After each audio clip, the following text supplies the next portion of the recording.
Welcome to Daily Wisdom, Walking the Path with the Buddha, a podcast shared by David Roylance. This podcast is dedicated to guiding you to completely eliminate the discontent mind and the suffering it causes by attaining enlightenment. Learn and practice the teachings of Gotama Buddha that will guide you to fully attain a peaceful, calm, serene, and content mind with joy. To support this podcast, visit patreon.com/support Buddha or visit buddhadailywisdom.com, where you will discover a full range of courses, retreats, and online learning resources to assist you on the path to enlightenment. Now, here's our teacher to share more.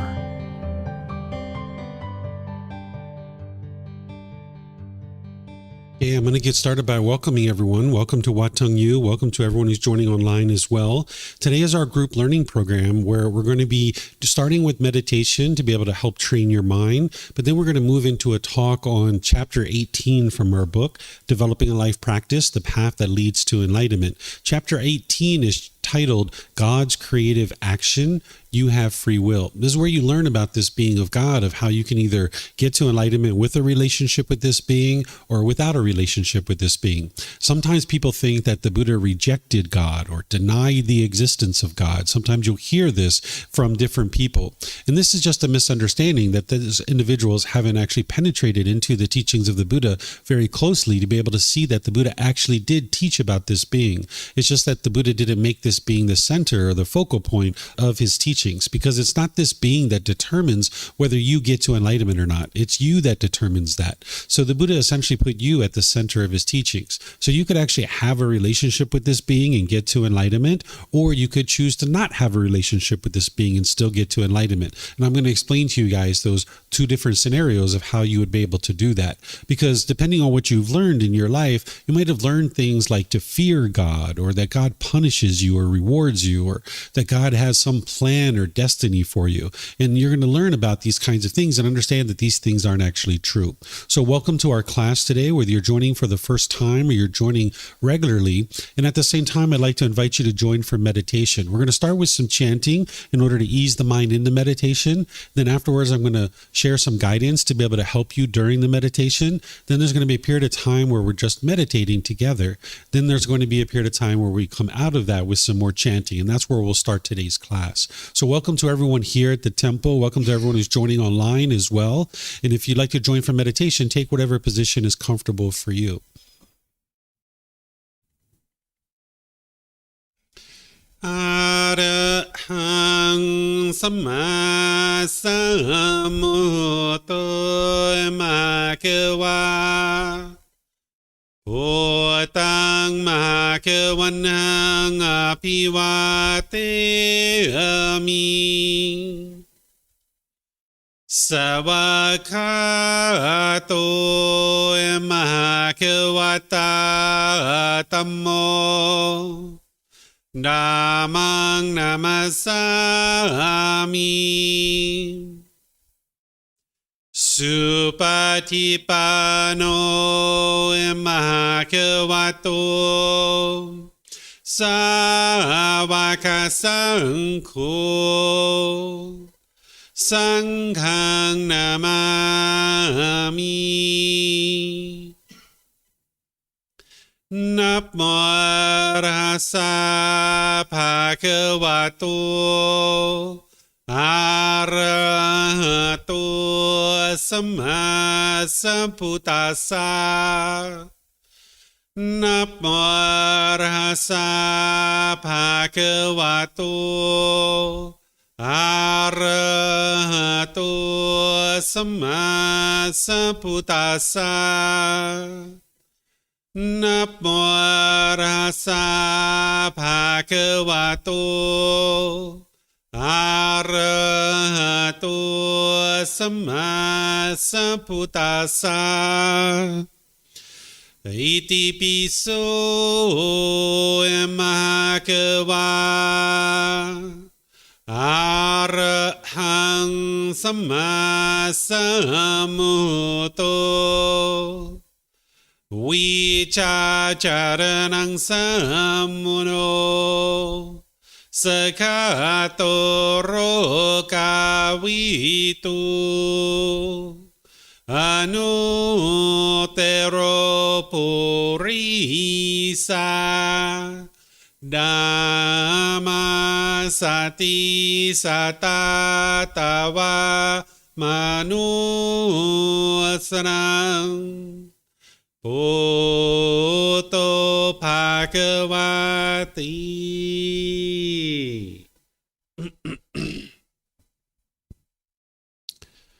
Okay, with the lower body and hands and arms comfortable, and the upper body erect, just close the eyes and start breathing in through the nose and out through the nose. Here you're just looking to establish the breath. A nice, natural, steady, consistent breath. Not forced or controlled. Just a gradual inhale through the nose, experiencing the full breath. And then whenever you're ready, exhale out through the nose. Breathing in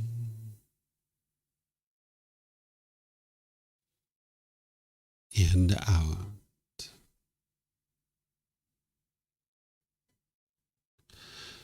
Breathing in and out.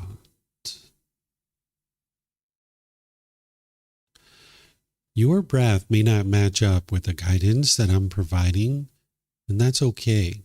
This is your practice. I'm just here for guidance. You can use this voice as a reminder that whenever you get to the next inhale, breathing gradually through the nose, developing a nice, natural, steady, consistent breath.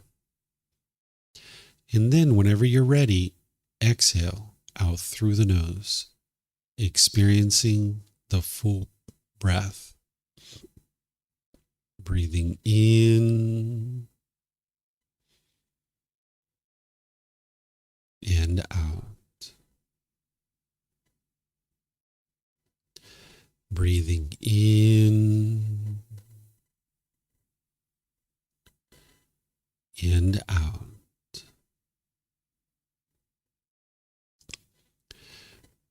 With the breath well established, start fixating the mind on the breath, either the sound of the breath coming into the nose or the sensation of air moving over the skin into the nose. The breath is the present moment. Fixate the mind on the breath, the present moment. Breathing in and out. Breathing in and out.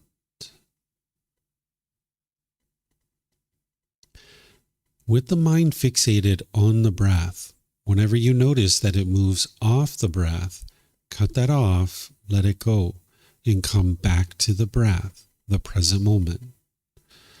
No need to observe the thought, label it, judge it, analyze it, or even try to figure out where it's coming from. Whenever you notice that the mind is moved off the breath, cut that off, let it go, and come back to the breath, the present moment. Breathing in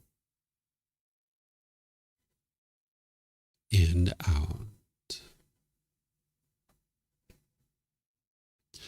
Breathing in and out. I'm going to be quiet now and let you do this work of focusing on the breath, cutting off and letting go anytime the mind moves off the breath. You have nowhere to go. There's nothing to do. No one needs you right now. This is your time to focus on the breath. Breathing in and out.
Arahang Samma Sambuddho Bhagava Bhutang Bhagavanhang Apivateyami Savakato Bhagavata Dhammo Dhammang Namasami Supatipano Bhagavato Savaka Sangho Sanghang Namami Namo Arhasa Bhagavato Arahato Samma Sambuddhassa Namo Arhasa Bhagavato Arahato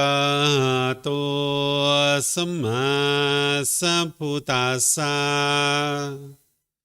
Namo Arhasa Bhagavato Arahato Samma Sambuddhassa Iti piso Bhagava Arahang Samma Sambuddho Vicacaranang Sammuno Sakato Rokavitu Anutero Purisa Dhamma Sati Satatawa Manusarang Poto Bhagavati. Okay, if you guys would like to slowly make your way out of meditation. Once again, welcome to all of you guys here at the temple. Welcome to everyone joining online as well. This is our group learning program where each Sunday and Wednesday I come together with students helping them to understand the path to enlightenment. We get together here at the temple at 9 a.m. and 9 p.m. on Sundays. And then on Wednesdays, we do this at 9 a.m. at the temple. And then at 9 p.m., I do this from our home studio. And I live stream this so that no matter where you are in the world, you can be learning and growing and developing on the path. What I do each Sunday as I go chapter by chapter in this book is titled Developing a Life Practice, the Path That Leads to Enlightenment, where I help students to gradually understand the foundational teachings that it takes to help you move to enlightenment.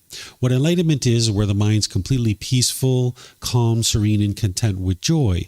By the time you get to enlightenment, you no longer experience any discontent feelings. You'll no longer experience any anger, sadness, frustration, irritation, annoyance, guilt, shame, fear, stress, anxiety, loneliness, boredom, shyness, resentment, jealousy. All of this is eliminated from the mind through training of the mind. And that's what the Buddha focused students on, is to be able to train their mind and uproot the causes and conditions that are producing these discontent feelings to be able to occur.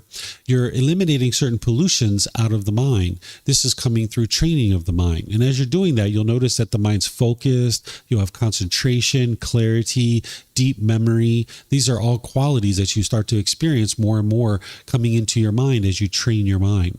You'll notice that your personal, professional relationships are really blossoming, that you're not bitter and harsh and hostile anymore in your relationships. And you'll notice that they'll become very harmonious throughout all your relationships in your life.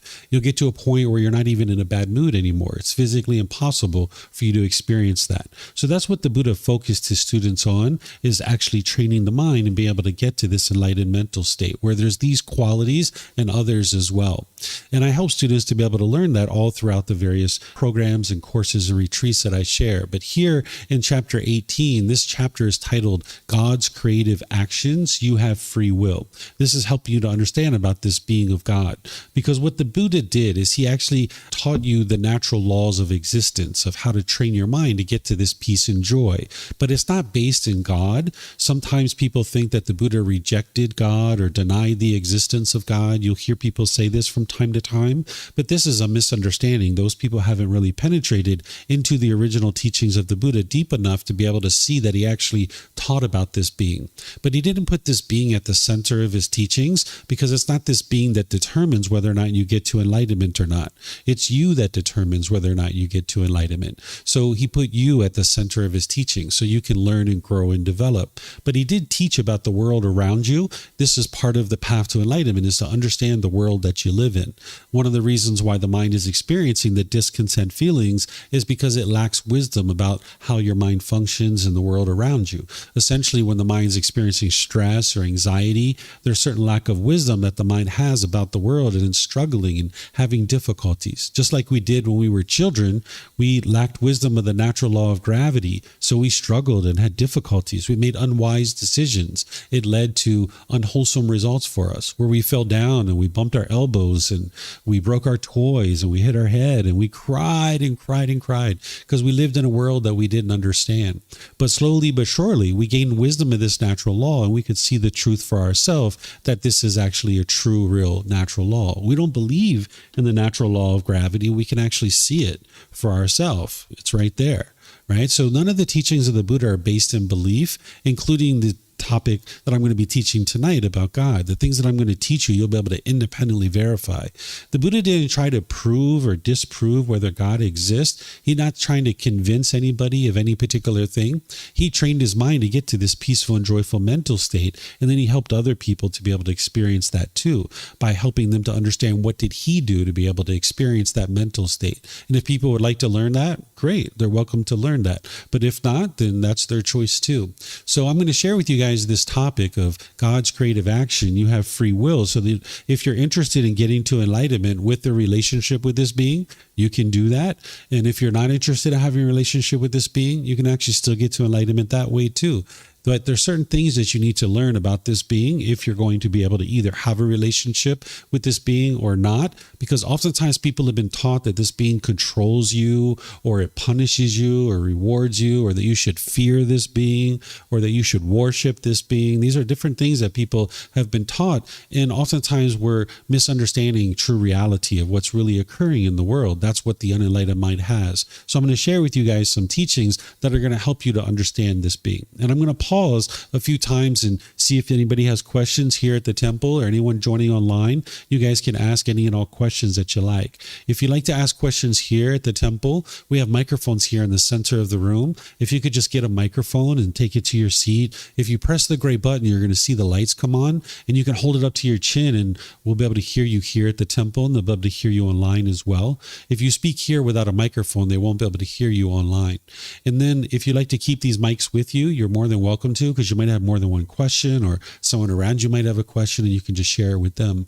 And then if you're not using it, if you could turn it off, that'll help to make sure that we don't get any feedback through the speakers. And then for anybody who's online, you can put your questions into Facebook, YouTube, or Zoom in the comment section, and I'll be able to see that. Or in Zoom, you can electronically raise your hand, unmute your microphone, and ask any and all questions that you like that way. So this topic of God's creative activity, understanding that you have free will, I'm going to start by just helping you understand a definition of God. Your definition of God may or may not match to this. Again, I'm not here to convince you of anything, but at least when I say the word God, you'll understand what I'm speaking about, and then you'll have a kind of common understanding. But whether you think of God in the same way as me or not, that's a choice for you to make. It's not up to me to convince you of that. But this is how I think about God. As I think about God as the creator creator of the universe and the source of all moral authority, the supreme being. And in English, we refer to this being as God, but there's other traditions that might refer to this being as Allah, or some people refer to this being as the all-knowing or all-powerful, which is omniscient or omnipotent. And during the lifetime of the Buddha, he referred to this being as Brahma. You'll see him refer to it in that way, that if you read his teachings, he will refer to God as Brahma. And the Buddha, during his lifetime, they actually had different thoughts about many different gods. So the Buddha actually taught about many different gods. But when he talked about the God that we're describing here, he referred to this being as the great Brahma, the supreme being, the all-knowing, all-powerful, the creator of the universe. When I talk about this being of God, you might hear me use the pronoun he from time to time, because all of my interaction with this being, I consider to be of a male gender, but anybody could refer to this being with any gender whatsoever. If you think about this being as a female, great, that's your choice. If you think about this being as having no gender at all, that's fine too.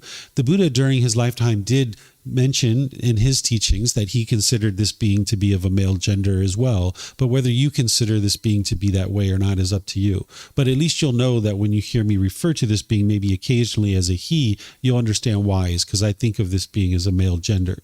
And when I say that this being is the source of all moral authority, what people tend to ask is, well, what is that? Well, as part of the natural laws that the Buddha taught that you're awakening to, is he's teaching you about moral conduct. There's certain moral conduct that an unenlightened being is functioning through that is causing harm to others. And as long as you're causing harm through your moral conduct, this harm is going to come back to you. So the teachings of the Buddha are all about training your mind, but there is a part of it that is about improving your moral conduct. It's not rules or commandments. He's not trying to guilt, shame, or fear you into doing anything. Again, it's your life. It's your decisions. Whatever you choose to do, it's up to you to make those decisions. But as long as you're putting out harmful moral conduct, this harm is coming back to you. This is the natural law of dhamma, which you'll hear me talk about in our talk today. So this being of God is the one who has understood this natural laws and created these natural laws. And what we're doing on the path to enlightenment is understanding those natural laws, cultivating wisdom about them, and then choosing for ourselves whether or not we would actually like to practice those. But as you're practicing these natural laws, that's where you're going to see more and more of your condition of your mind improving and the condition of your life improving. So that's what I mean by moral conduct or virtuous behavior. It's important to understand that we all have free will. Sometimes people think that this being controls us or forces us to do one thing or another. And this isn't actually true. And you can independently verify this for yourself by asking these types of questions of yourself. Ask yourself, who chose where you're sitting right now? Who chose what clothes you're wearing? Who chose your hairstyle? Who chose whether or not you ate dinner or breakfast? Who chose where you live? Who chose the job or occupation that you have? Who chose the friends or family members that you spend time with? Who chose whether or not you have a life partner or not? Right? These are all choices that we make as individuals. We have free will to make whatever decision we would like to make, but then we experience the consequences of those decisions. And when we tend to lack wisdom about these natural laws, when we make decisions about our moral conduct, if you lack a wisdom of that natural laws, you'll tend to make unwise decisions, and it's going to produce unwholesome results for you in one way or another. And it's not this being that's choosing that for you. It's your choices that are leading to that.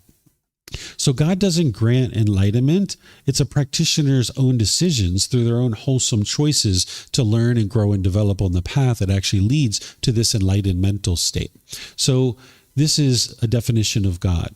Now, in terms of Gotama Buddha's teachings and what he shared, it's important to know that he didn't deny the existence of God and he didn't reject this being. This is what you'll hear some people saying. And this is for someone who just hasn't penetrated into his original teachings, because you can see where he taught about this being. He actually discusses multiple gods during his lifetime because there was multiple beliefs in different gods. But again, he didn't put God at the center of his teachings because it's not God that determines what you experience on a day-to-day basis. He was guiding people to a better way of life, and that better way of life is based on your decisions, not God's decisions. So the Buddha's objective wasn't to prove or disprove God's existence, it was to be able to share the teachings that it leads to liberation of the mind or freedom of the mind, so you can get to that peaceful and joyful mental state. And as you're training your mind to do that, you'll be able to see that that's the case, because there are certain situations where you usually get angry and frustrated and irritated and annoyed. And when you're in those same situations and your mind isn't experiencing that, you'll know it's these teachings that are actually doing that for you. That the Buddha's teachings are to guide you to training your mind so that you can eliminate those discontent feelings. Oftentimes people think these discontent feelings like anger, sadness, frustration, and others is coming from something external. You might think that it's somebody else that's causing you to be angry or frustrated or annoyed. Maybe you think your mom and dad are making you angry, or your brothers and sisters are irritating you, or your boss is annoying you. This isn't actually true. It's your own mind that's causing these feelings. This is why you can actually eliminate them. But you need to be able to have the wisdom of how to do that. And that's what a Buddha does, is they figure out by themselves, without the help of any teachers or any guides, how to actually uproot the causes and conditions that are producing these feelings, so that then once they train their own mind to be able to experience that, then they can help others to be able to understand that as well. So the Buddha's teachings wasn't about proving or disproving God's existence. It was about helping you to have this independently verifiable truth, to acquire wisdom of these natural laws, to then be able to learn, grow, and develop on this path to now be able to awaken to enlightenment. When we say awakening, what we mean cultivating wisdom. That if you think about the analogy of someone being asleep, then this individual isn't unaware of the natural laws, that you're going through life sleeping, being unaware of these natural laws. And now you're going to stumble and have missteps and make unwise decisions that lead to unwholesome results. But when you're awake, you have wisdom of these natural laws, and now you're consciously making decisions through these natural laws. And that's where your life and the condition of your mind is becoming more and more peaceful and more joyful. But when you lack wisdom of these natural laws, which most people do, then they're going to go out into the world and make unwise decisions, either inadvertently or overtly, and now you're going to maybe potentially blame other people for the things that you're experiencing. That's what the unenlightened mind typically does, is that when you experience unwholesome results, it will usually say that that's either good luck or bad luck. Or maybe someone might say this is their destiny or their fate, or they might blame it on God or some entity called the universe, or they might blame it on other people, thinking that it's other people that are causing them to experience any one particular thing or another. But the Buddha helps you to have this wisdom to be able to see how it's your own decisions that are leading to any particular result that you're experiencing in your day-to-day life. And when you cultivate wisdom of these natural laws, now you can awaken to them, and now you can make wiser decisions that are leading to more and more wholesome results in your day-to-day life. So the Buddha focused people on training their mind and developing what's called right view and understanding the natural law of dhamma. Now, I'll explain to you guys what these things are. What right view is where you understand the right view of what's truly causing the feelings in your own mind. That, as I mentioned, the unenlightened mind will tend to go around with a lack of wisdom of what's truly causing the feelings inside your own mind. People will tend to blame others for the feelings that you're experiencing, something external. And what is really causing these feelings is your own craving, desire, attachment, the mind longing, yearning, chasing after the objects of your affection, craving permanence. And if the mind gets what it wants, it experiences pleasant feelings like happiness, excitement, elation, thrill, exhilaration, euphoria. But if the mind doesn't get what it wants, it experiences painful feelings like anger, sadness, frustration, and others. So the mind can only be happy in the unenlightened state when it's getting what it wants or what it expects. And therefore, it can't have permanent peace and permanent joy, because you live in an impermanent world, and you will never be in a situation where you're always getting what you want or what you expect. So it's in the unenlightened state, your ability to be happy actually shrinks, because the mind has all these wants and expectations. And it's only when those things are fulfilled that the mind is experiencing pleasant feelings. But when the mind's not getting what it wants, then it experiences the painful feelings. So the Buddha teaches you that it's your own cravings, desires, attachments, craving permanence that is causing these feelings. And you can see this to be true because you can't believe any of the teachings. You can't believe believe the Buddha. You can't believe me. You can't believe the books. You have to be able to cultivate this wisdom to be able to see the truth for yourself. So you take something like this that a teacher is sharing with you, and you look at your own life and you try to reflect to see if this is actually true or not. You can look at examples from your own life where you've been angry and frustrated and irritated and annoyed. And you can look at that with these fresh eyes, and you can ask yourself, what did your mind want? What were you longing, yearning for? Because if you would have got what you wanted, you would have been happy. But because you didn't get what you wanted, your mind was angry or sad or frustrated or some other discontent feeling. The mind was craving permanence. I give examples sometimes to help people see this. If you guys would like some examples, I can help you with that. But you need to be able to see it in your own life and be able to see the truth that it's your own mind that's causing these feelings. Because as long as you think it's other people that are causing this, you'll never actually be able to eliminate it. You'll go around life angry and frustrated and sad your entire life. And that's not the way that you would like to live life. You would like to have peace and joy and happiness, which is a permanent mental state that you can experience in this life. So right view would be to understand that it's your own mind that's causing these feelings, where wrong view would be to be blaming other people. If you're blaming other people for what you experience, you'll never actually solve this. And because the unenlightened mind falsely attributes their painful feelings to something external, the mind will tend to be unskillful.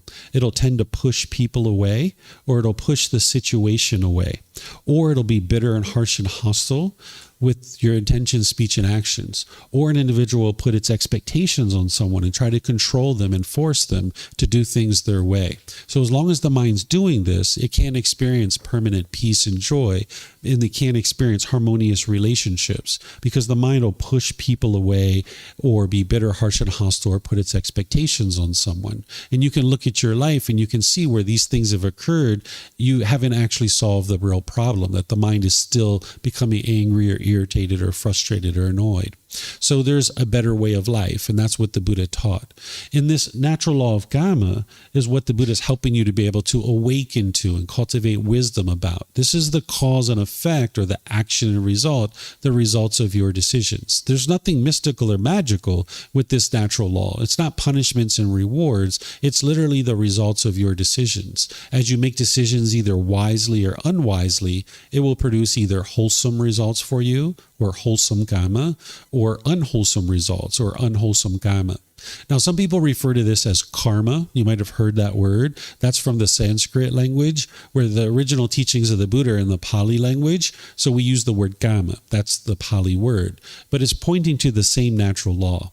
If this translated to just one English word, I would use it because it'd be easier for everyone, but it doesn't. It's cause and effect, or action and result. It's essentially a sequence of events that's leading to a certain result.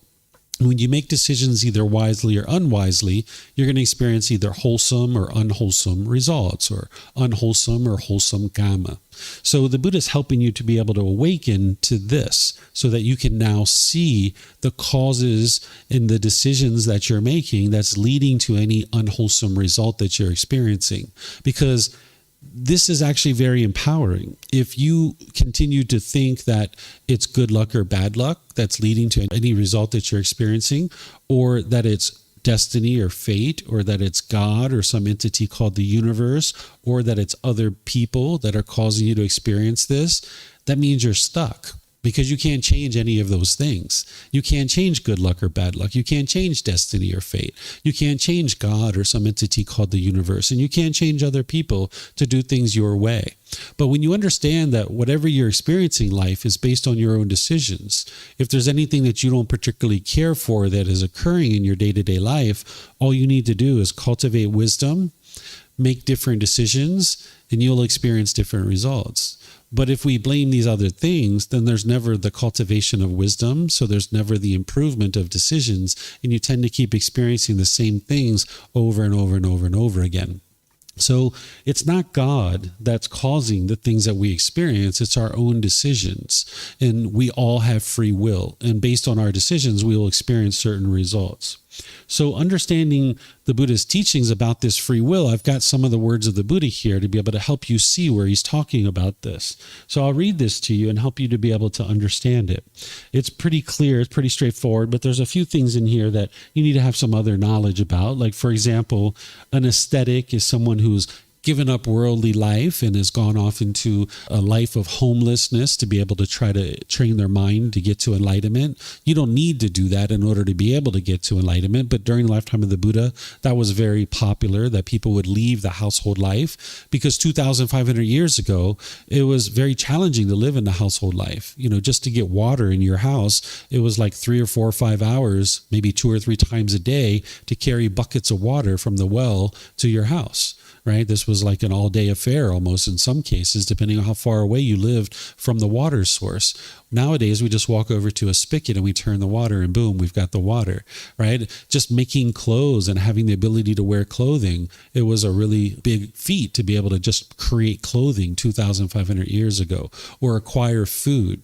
So household practitioners were very busy with just day-to-day life and sustaining their life, where today we have a lot of extra time in our life to be able to do things like learning and growing and developing. So we don't actually need to leave the household life in order to get to enlightenment. During the lifetime of the Buddha, ordained practitioners got to enlightenment, but also household practitioners did as well. But it was just more rare because they were so active with just sustaining their life. So that's what a ascetic is. A Brahmin, we would probably refer to this person as a Hindu priest now, that this is an individual who's born into a certain family and that's doing rites and rituals and ceremonies and worship in order to be able to create some kind of benefit. And this isn't what the Buddha taught, but this is, what was going on at the time. So this is titled, All is Caused by God's Creative Action.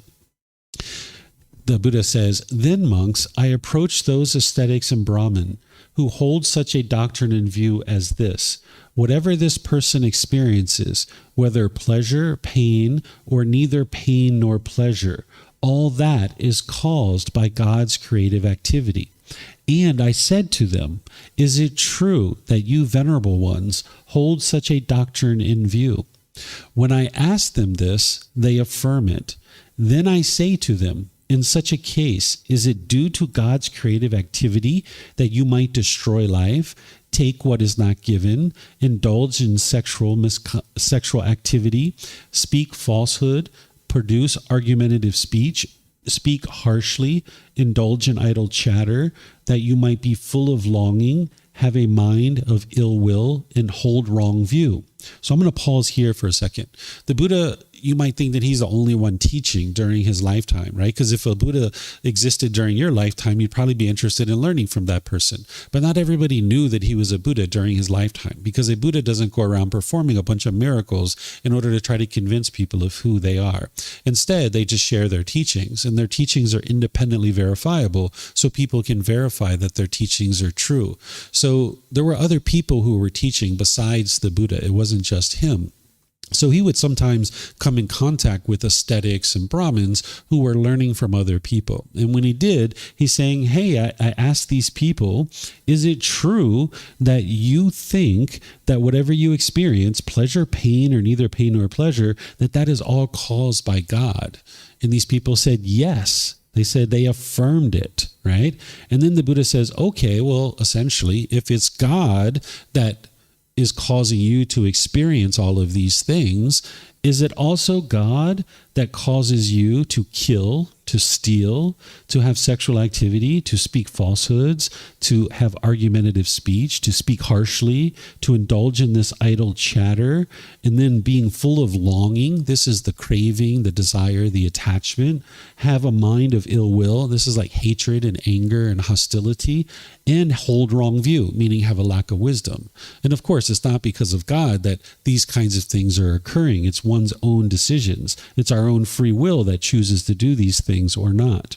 So he says, those who fall back on God's creative activity as the essential truth have no interest to do what should be done or to avoid doing what should not be done, nor do they make an effort in this respect.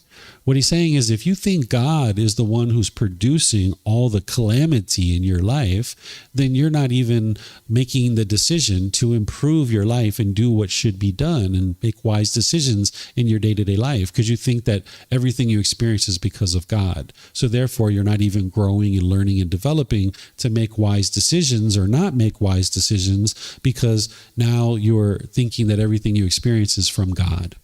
And then he goes on finally, and he says, since they do not apprehend as true and valid anything that should be done or should not be done, they are muddle-minded. They do not guard themselves, and even the personal designation aesthetic could not be legitimately applied to them. What he's saying here about muddle-minded is someone who is not enlightened. They will have pollutions in their mind, and their mind will lack concentration. So because the mind is having these pollutions and it's not even seeing true reality, that what you experience on a day-to-day life is from your own decisions, then the mind's going to lack clarity and concentration. It's going to be muddled.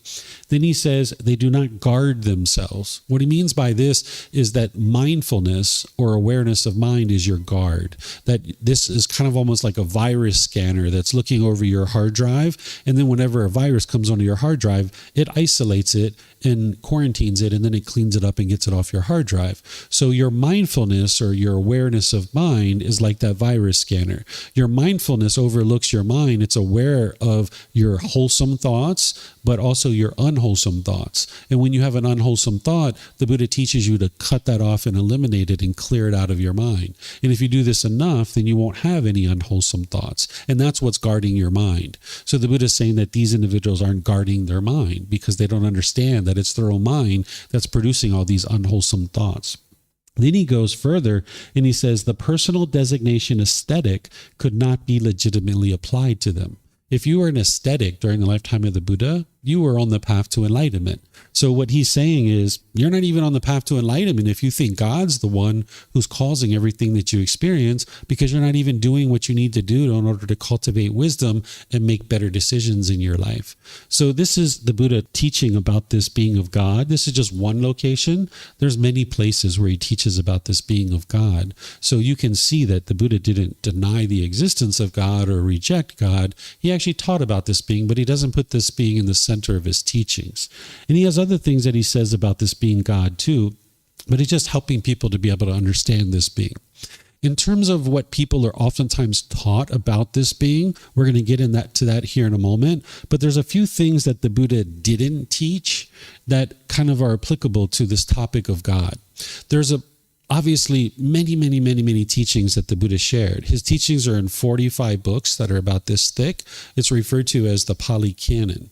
And he teaches in his original teachings how to get to enlightenment. And this Pali Canon doesn't have everything that the Buddha taught, but it is the largest, most complete collection that we have of his teachings. And he shares the path to enlightenment. But then there's a point in time in his teachings where he says, remember what I taught. I taught this. And he points to what's called the Four Noble Truths. He says, I taught discontentedness. I taught the cause of discontentedness. I taught the elimination of discontentedness. And I taught the way of practice that leads to the elimination of discontentedness. That's what I taught. That's what his teachings do, is they lead you to the elimination of discontentedness. And then he says, remember what I did not teach. I did not teach this. And he points to these 10 things. He says, I did not teach whether the world is eternal or whether it's not eternal. The world is finite or infinite.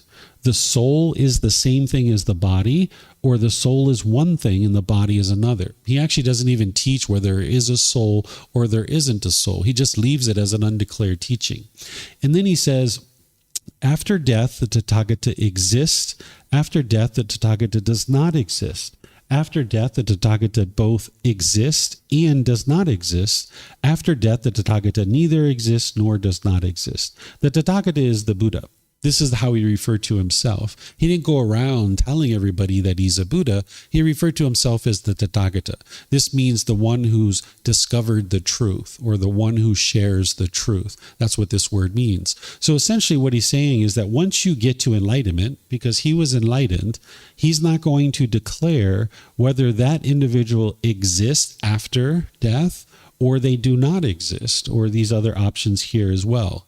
So the Buddha did teach that if you're unenlightened, you will experience rebirth and the cycle of rebirth. And this is something that you can independently verify. There's no belief in the teachings of the Buddha. You might not have the wisdom right now of independently verifying the cycle of rebirth, but this is something that you can cultivate in your journey to enlightenment. Oftentimes people are believing that they only have one life because at this current time they can't remember their previous lives. But when you start removing these pollutions out of your mind, there's the potential that you might have memories of your past lives. So the Buddha did teach that if you're unenlightened, you will experience rebirth. But if you get to enlightenment and die, he didn't teach that, because his teachings aren't about an afterlife. He's not teaching you to believe a bunch of things and then hope something good happens when you die. He's teaching you to get to a peaceful and joyful life now, in the present moment. So the Buddha didn't teach what does or what doesn't come next, but by the time you get to enlightenment, your mind's so peaceful and so joyful. If there is something next, okay, that's fine. It's either as good as what you're experiencing now or better. And if there isn't anything next, okay, that's fine too. You're already peaceful and joyful. We don't know through the teachings of the Buddha whether there is something next or not. But let's just assume that for a moment, let's just assume there is something next.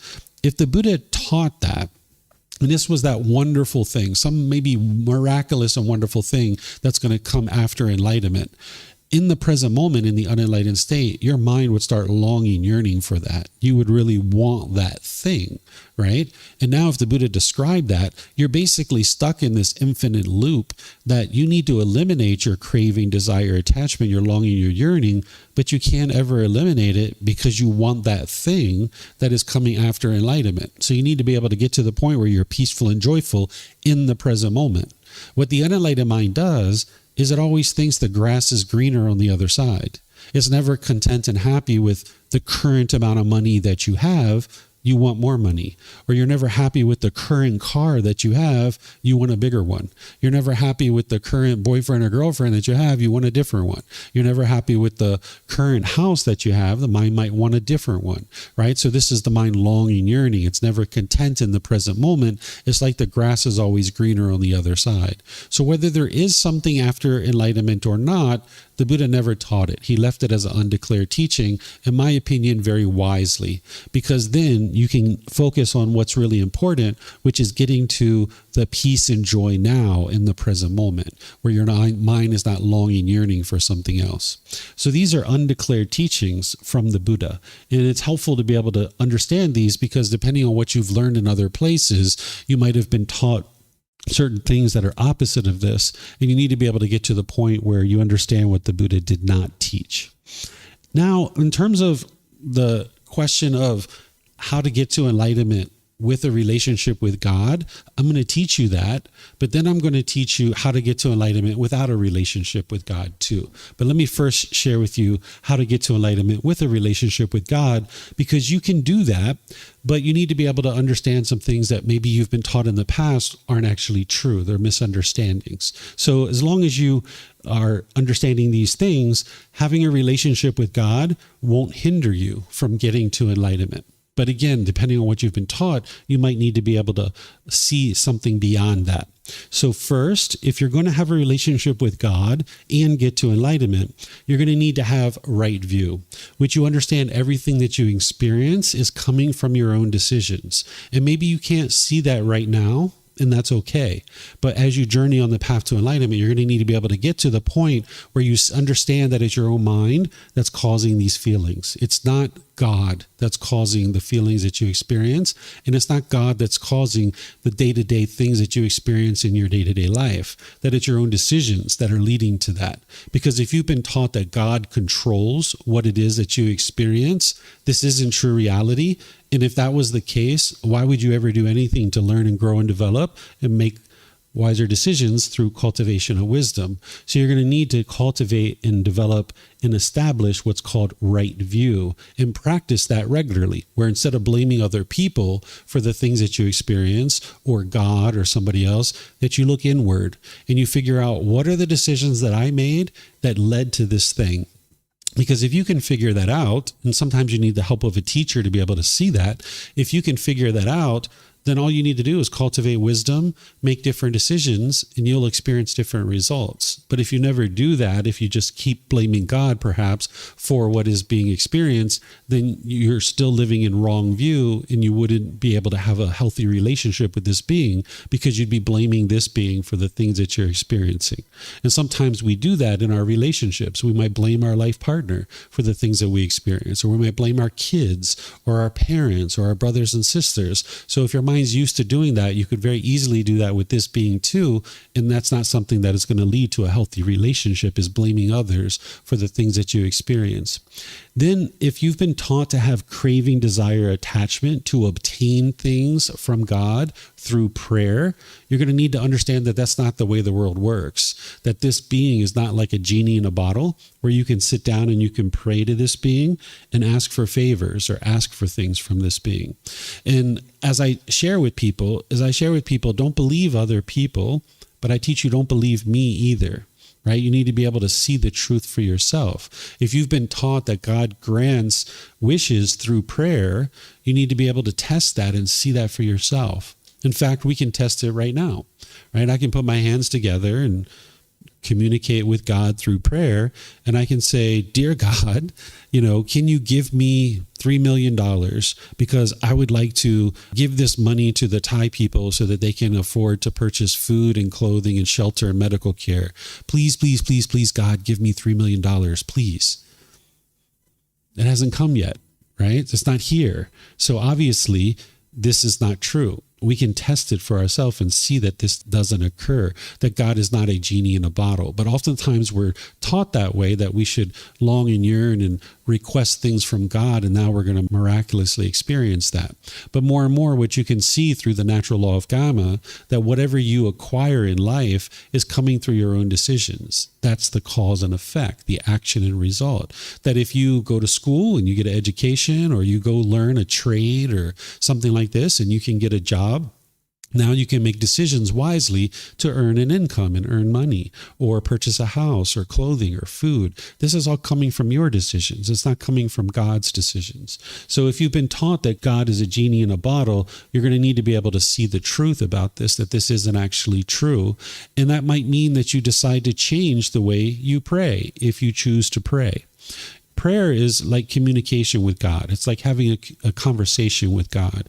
And if somebody would like to do that, what I would suggest they do is have a conversation with God that they might say, "Hey, I know you exist." Or they might say, "I don't know if you exist." Or they might say, "I would like to know if you exist," or whatever you say, right? You might even say, "I don't know if you exist, but if you do exist, I would like you to know that I'm open to your guidance. And I thank you for being part of my life," right? So this might be the way you have this conversation. And if you choose to do that, what you'll notice is that this being actually is able to guide you. This being is actually able to provide you understanding about the world that you don't currently understand yourself. This being isn't going to do that at your beck and call. This being isn't going to do it every moment that you want this being to be communicating with you, but this being is able to help you and give you guidance. And this being does this based on what it knows that you need at any particular time. But it's not going to be every day, and it's not going to be exactly what you want when you want, but this being is wise enough to be able to know when it's able to help you. And now when you get that guidance, what you're going to notice is that it's thoughts inside your own mind that are deep, profound wisdom, that it's almost like grandfatherly advice, or somebody might say grandmotherly advice, or something like this. And you know it's wisdom that you don't have. You never have actually understood that particular thing before, that topic before. You might even notice some tingling on your shoulders or up the back of your neck or over your head, that this is kind of an indication from this being God of helping you to understand that this is information from this being. But when you get that information in your mind, you don't just follow it. You don't just do what this being says. You still learn. You still reflect, independently verify if it's true or false. And then if you like, you can practice that decision making. If you choose not to do what this being is recommending, it's okay. There's not going to be any punishment from this being, because this being doesn't punish you. This being still loves you, but you'll notice that you'll be able to get certain guidance from this being from time to time that's going to help you in your journey to life. So if you choose to have a relationship with this being, this is the way that you might decide to do that.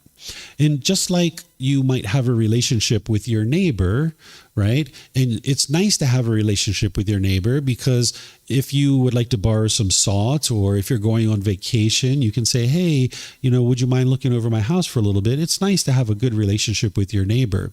But you could also choose to not have a relationship with your neighbor too, and you'd get along just fine in life. And it's the same thing here, is that you could choose to have a relationship with this being and receive this guidance in your day-to-day life, or you could choose not to do that, and you would still just get along just fine, right? So that's why you could choose to have a relationship with this being or not. But if you would like to, this is one of the things you might decide to establish, because this being isn't going to just give you unsolicited guidance. This being's not going to just show up in your life and start pushing or trying to convince you to do things a certain way. This being's only going to help you if you're open to that help.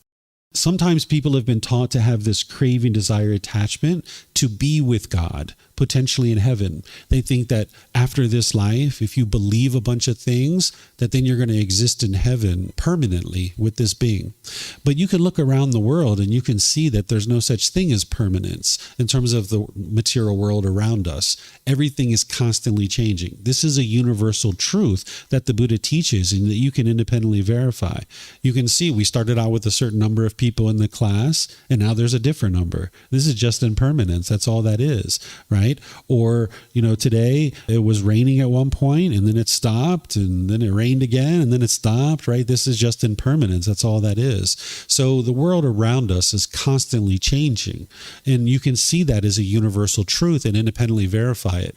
But people believe that there's a permanent heaven, right? But belief, you don't know what's true or false. You're just believing it because somebody convinced you to believe it, or you convinced yourself to believe it. But if you look around the world through these universal truths and these natural laws that the Buddha taught, and you independently verify them, you can see that the world's impermanent. It's constantly changing. It's not possible for there to be something outside of that that is now permanent, like a heavenly realm. So if you've been taught to long and yearn for this existence with God permanently in heaven, your mind is still craving, desiring, attached. You're not peaceful and joyful in the present moment. The mind is still longing and yearning for something, and you're not going to be able to experience the peace and joy in this life because the mind's still longing and yearning for something. So if there's any kind of craving, desire, attachment to God whatsoever, you're going to need to eliminate that. And there's certain training that the Buddha helps you to be able to accomplish this. It's called the Eightfold Path. That's the core central teaching of the Buddha that's helping you to be able to train your mind to eliminate all the longing, yearning, chasing after the objects of your affection, thinking something external is going to provide lasting satisfaction. Then you're going to need to understand the natural law of dhamma, of cause and effect, that what you experience is based on your own decisions. We've already been talking about that to a certain degree, but there's more depth here that I've taught earlier in this program to be able to understand the natural law of dhamma, and you're going to need to be able to see that true reality in your day-to-day life. You're going to need to be able to make sure you don't have fear of God. Sometimes people are taught to fear this being of God, and you don't need to fear this being. If you can think about being in a relationship with an individual that you fear, that would be very difficult to have a healthy relationship with that individual. Like if you had a roommate or a life partner or somebody, even a boss that you feared, it would be very difficult to have a healthy relationship with this being. So God is the same way. You don't need to fear this being. It's not punishing you. It's not rewarding you. It's not sending you to a good place or a bad place. It's our own decisions that are leading to any particular result. So last week, I taught how to eliminate fear. Right? This was the topic of last week. And I did that for a reason, because the book is laid out in a certain sequence that by the time you get here, you need to be able to understand that an enlightened being doesn't have any fear at all, including the fear of your own death. So you wouldn't have fear for this being of God if you're going to choose to get to enlightenment with a relationship with God. And then sometimes people ask, well, what is the purpose of this being? What is this being doing if it's not controlling me, if I'm not praying to this being in order to get things that I want, if this being isn't sending me to a good place or a bad place, then, what's the purpose? Why is this being there? Well, the way you might think about it is that this being is a practitioner of these teachings, because this being created these natural laws. So it's a deep practitioner of these teachings. And then sometimes people say, well, this being is all knowing and all powerful. Wouldn't it stop murders? Wouldn't it stop rapes? Like, how could it just sit back and allow these things to occur? Wouldn't it stop the wars? Well, you need to be able to understand that this being is not attached to us. This being is interested in seeing us have a harmonious life, but it's not attached to us, and it's not going to base its inner feelings on what we're experiencing. And it's not going to try to control us and force us to do one thing or the other. The best way that I can help you to understand this is to understand something I helped my son to grow up. I have a 13-year-old son, but when he was a toddler and he was starting to move around, there was a period of time where he was going towards the stove, and I knew the stove was hot.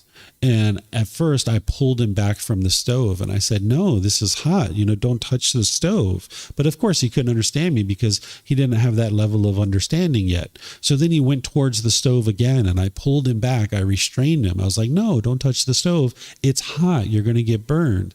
And then he went to the stove again and I pulled him back again. And then eventually I was like, you know what? If he would like to touch the stove, I'm just going to let him touch the stove. I'm going to sit here and make sure that he's safe, but I'm just going to let him get close to it. So he went over to touch the stove, and when he got close to the stove, he could feel the heat coming off, and then he pulled his hand back, and he chose not to touch the stove. So he needed to cultivate wisdom for him to be able to make wise decisions, right? So if God restrained us from every harmful thing that we were choosing to do, we would never cultivate the wisdom to make decisions for ourselves, and then we would be like a robot. We wouldn't have free will, and we wouldn't be interested in living in that world, because every time we went to go do something, this being would pull us back and restrain us from it. And now we would feel like we're controlled, and we wouldn't be interested in living in that world. So this is why this being doesn't stop murders and stop rapes and stop wars and stuff like that. Even though it has the power to do these kinds of things, it would have to control all these people and force them to do things his way. But this being isn't attached to us. It's not trying to control us and force us to do things its way, but instead it's interested in us cultivating wisdom so that we can see the truth for ourselves, and then we can make wise decisions that lead to wholesome results for ourselves. This being surely interested in seeing us all live in harmony, but this being understands that in order to do that, we need to have the wisdom to do that. That this being isn't going to be able to force that upon us, that we need to be able to cultivate the wisdom of having harmonious relationships in our day-to-day life. And it's not going to come from this being. So it's through the cultivation of wisdom that allows us to create harmony in our life and with the people around us, because now we can make wiser and wiser decisions. So I'm going to stop here and see if you guys have any questions on how to get to enlightenment with a relationship with this being.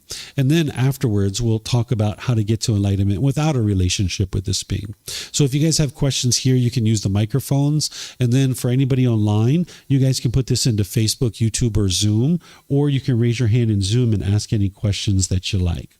So let me know if you guys have any questions. You have a question, sir?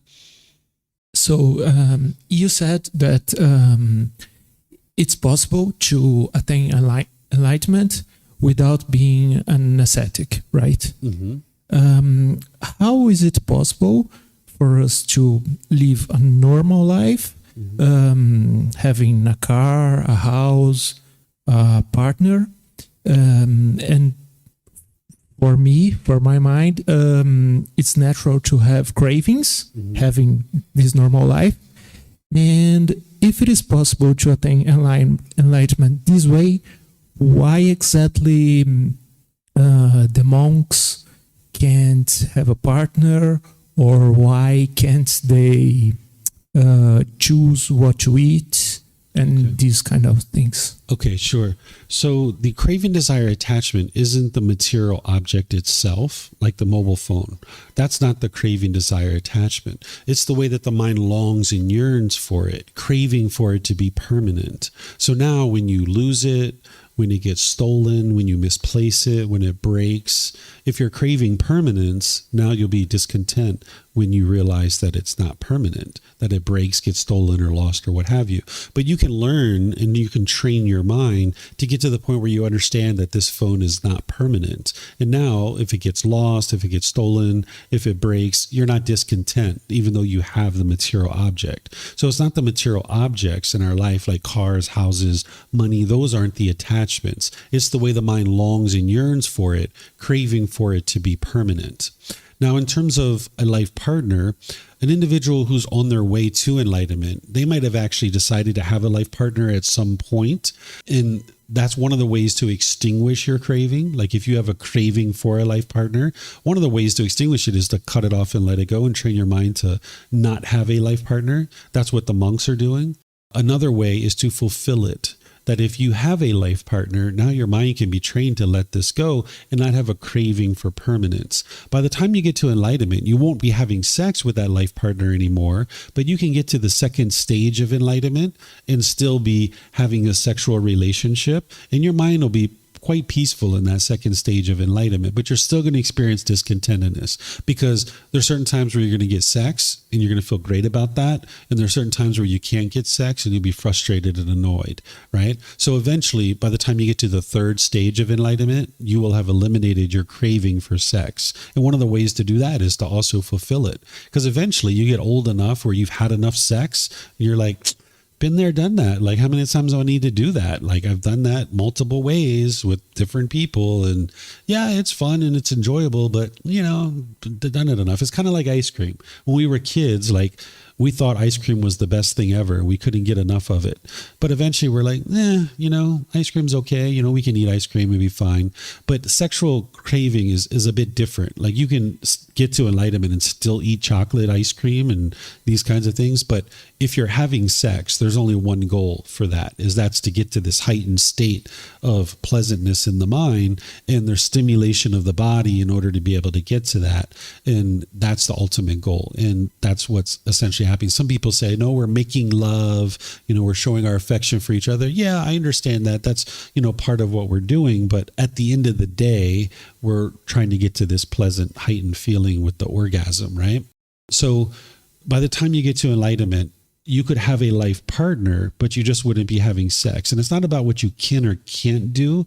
It's what the mind will have been trained to do, because you will see the truth that you might go like 6 months or a year with no sex and you feel quite peaceful and quite joyful. And then you might choose to have sex, and then you'll see that you're grumpy and irritable not too long after that. You'll be having pleasant feelings for a few hours or a few days, but then that's going to fade away because those are conditioned feelings.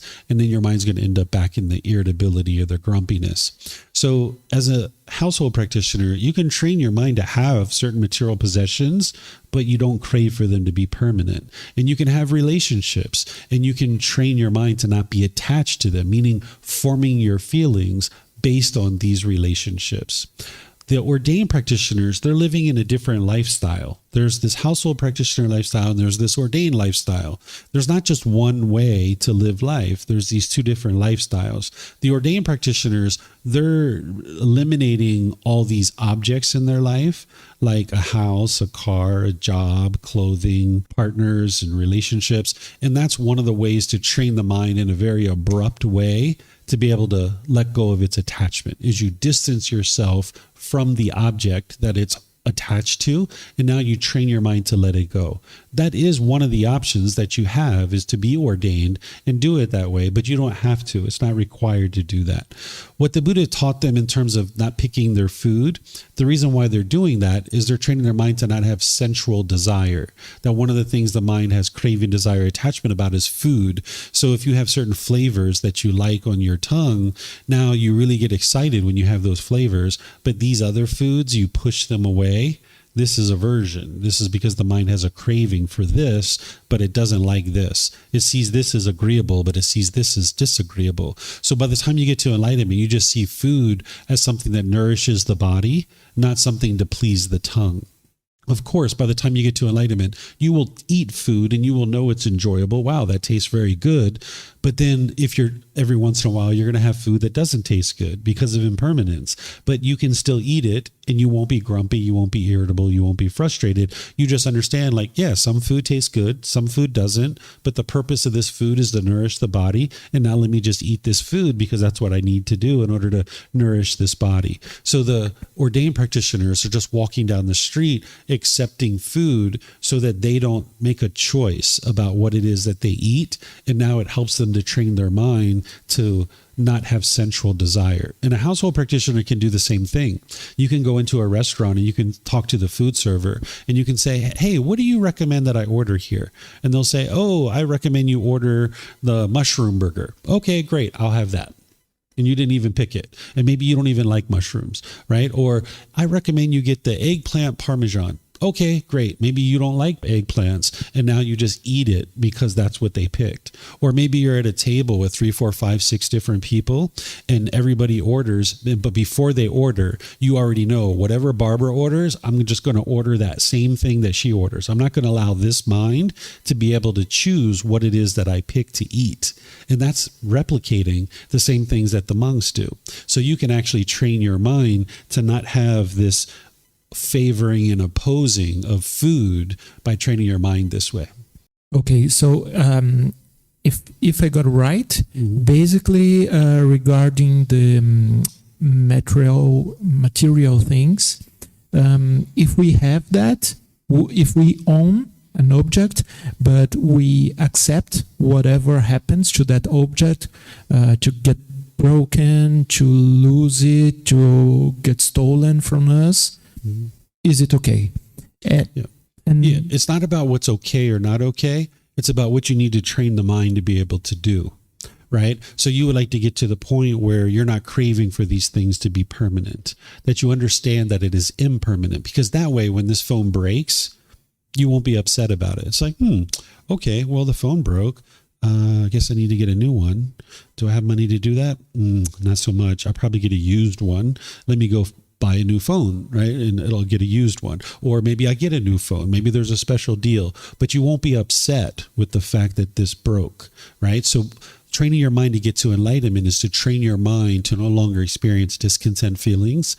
And you need to be able to do that through training your mind that all these things are impermanent, so that when it does break, you don't become upset. So it's not just a matter of what's okay or not okay. It's not like rules or commandments. It's about training your mind to let go. So like at one time I left my house without my phone. This was many years ago. And I had fear. I got scared because I realized I didn't have my phone. And I was like, oh man, I'm attached to the phone.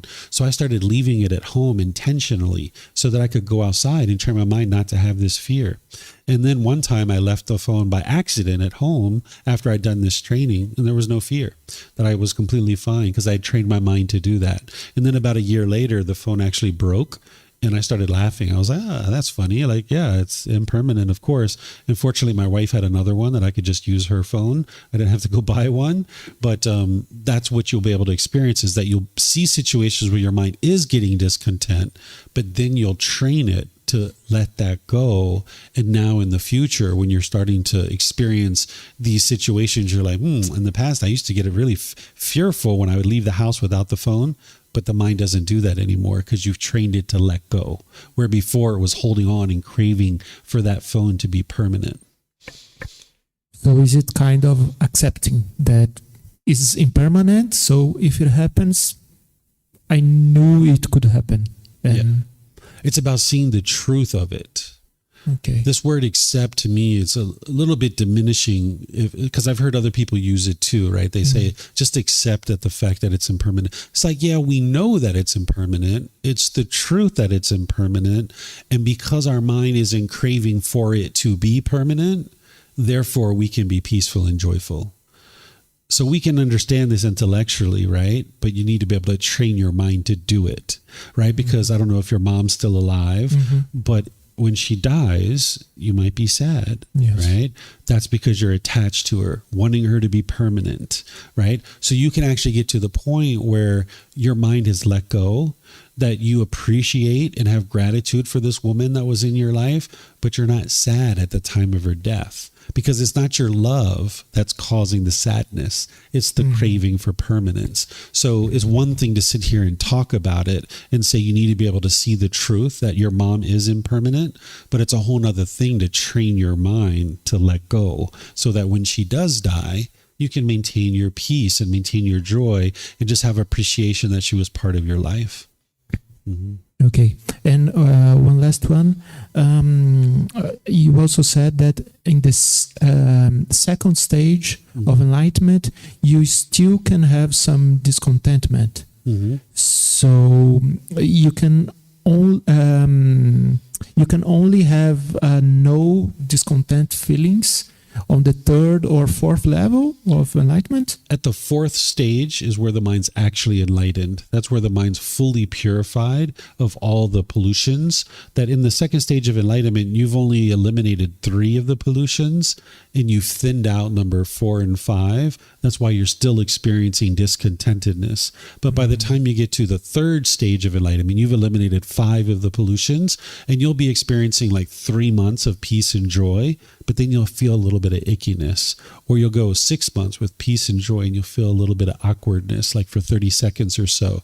So it's very infrequent and very insignificant when you're in the third stage. But by the time you get to the fourth stage, you've eliminated all the pollutions in the mind and your mind's completely peaceful and joyful at that point. And you'll see that it's 1 year, 2 years, 3 years. You don't have any anger, sadness, frustration, not even the slightest ickiness in the mind. The mind's cheerful and bright and uplifted, and you'll know that your mind's enlightened at that point. Okay, thank you. Yep, you're welcome. Okay, let me see if we have any other questions here. Okay, I don't see any other. Oh, here we go. We have some questions coming in from Steve on Facebook. Let's see. Steve says, "Teacher, I've always wondered why the Buddha left undeclared what happens at death after enlightenment. It seems that this would be important. Thank you for explaining that. This would contribute to craving, desire, attachment. This makes perfect sense." You're welcome, Steve. By the way, I've participated in this lesson many times as you delivered it over the years, and it has helped me better understand and reconcile my relationship with God and my Christian faith. Oh, wonderful, Steve. That's good to know. I've always shared that the more you understand the teachings of the Buddha, the more you'll understand Jesus Christ's teachings, right? This is really helpful to be able to understand the Buddha's teachings. You understand Jesus is much better too. Okay, so let me then now just move to this next topic since there's no more questions, is that if you have no interest in having a relationship with this being of God whatsoever, you can do that and you can still get to enlightenment. Like I mentioned, it's just like a neighbor, right? It's wonderful to have a relationship with your neighbor, and I would encourage you to have that relationship. But if you don't have a relationship with your neighbor, you can still have a wonderful life too, right? So if you're not interested in having a relationship with this being of God whatsoever, you can still get to enlightenment. But there's one thing that you're going to need to keep in mind, that it's important that you have loving kindness for all beings, including this being God. If you have anger, hatred, or ill will towards this being, you wouldn't be able to get to enlightenment because your mind still has defilement. It still has pollution. By the time you get to enlightenment, you don't have any anger or hatred towards any being whatsoever, not even the slightest dislike. If right now you have certain people that you like and certain people that you dislike, that's because of your own expectations, things that you want. You're craving permanence. If people do things my way, I like them. But if they don't do things my way, I dislike them. So by the time you get to enlightenment, you don't have that. So if somebody grew up where people were taught that God is punishing you or rewarding you, or people were taught that this being is sending you to a good place or a bad place, or that if you pray to this being, you're going to get whatever you want and you don't get it, now you could be angry and hateful towards this being. Maybe you were praying like, "Dear God, please don't let my mom die. Don't let my grandmother die. Please give me this." And then they actually die. You could be really angry at this being because you thought that this being is actually controlling what experiences you're having in the world, when in reality, it's not controlling that. And now because the mind's not getting what it wants, it experiences anger towards this being, when it's not this being who's causing your anger. It's your mind itself craving permanence. So you need to be able to get to a point where you don't have anger and hatred towards this being. If someone grew up in maybe a church or a synagogue or a temple or a mosque or something like this, and maybe they were physically abused or sexually abused, and these people that were there were supposed to be acting upon God's word or something of this nature, and you were thinking that everything you experience in life is because of God, well, now when you're experiencing that abuse, you might think it's coming from God, when in reality, that's not the case. It's coming from these people who you're around, and it's not God that did that. But now, if you think that way, that it was God, you might have anger and hatred towards this being.